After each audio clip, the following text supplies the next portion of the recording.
Okay, so the other thing that we've heard is people want to freeze the board, but when you go here and you click the suitcase and then freeze, if people touch it still moves, which seems the opposite of freeze.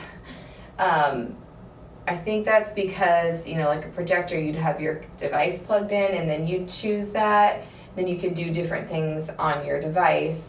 So obviously the board is kind of working as a standalone device here. So there's a couple different options. First of all, let's say that you go to Chrome and you want to freeze some math problems. Well, I can come here, go to the suitcase. If I hit freeze, it's not actually going to freeze the board. It's going to look like it's frozen, and then you're going to touch it and it's still going to move. We have played around with the idea of disabled touch. You just have to understand that if you disable touch, then you have to come to the volume button and hold it down for a slow 5-second count until it gets re-enabled. We don't love disable touch or freeze, so there's some other options. One thing we always want to say is we recommend using this board separately than your device, and that's so that you can do things like Infinite Campus and those sorts of things on your device while you're using this for a different device.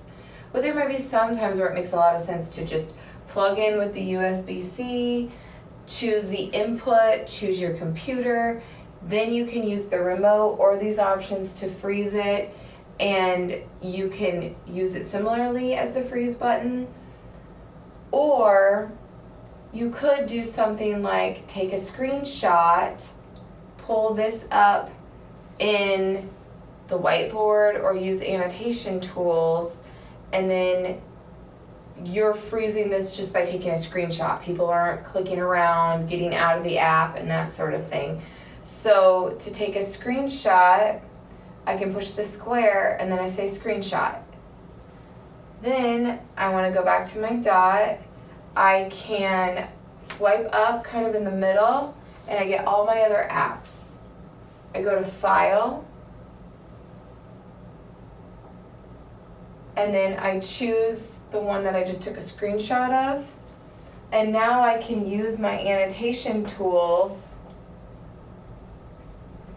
like down here, to have my students actually draw on the board. I can draw on the board. So it's one way we think you could freeze, but you really kind of have to play around and see what works for you.